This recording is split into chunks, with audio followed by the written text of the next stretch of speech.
Eh, talaga ba namang lalayas ka na at babalik ka na sa Maynila?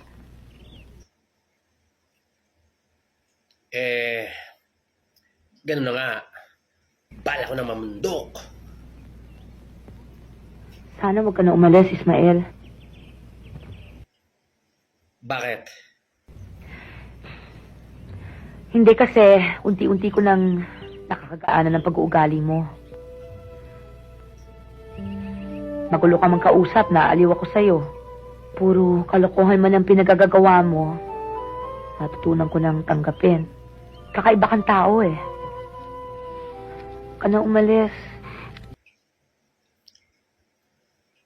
Carlota.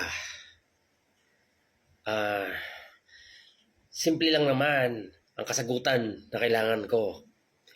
Alam ko namang kaya ayaw mo akong paalisin dahil may gusto ka sa akin. Oy, wala akong sinasabing ganyan ha. Wala akong sinasabing ganyan. Yan ang hirap sa iyo eh.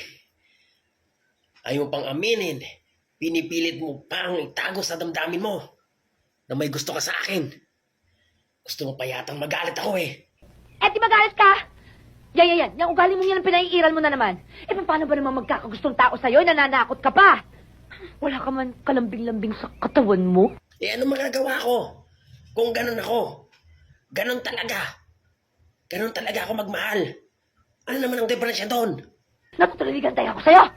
Basta ang sabi ko, huwag ka na sanang umalis. Ngayon, kung bibigyan mo ng ibang pakahulugan yon, problema mo na yon. Pakainin mo na lang tong kabayo ko. Goodbye! Tota!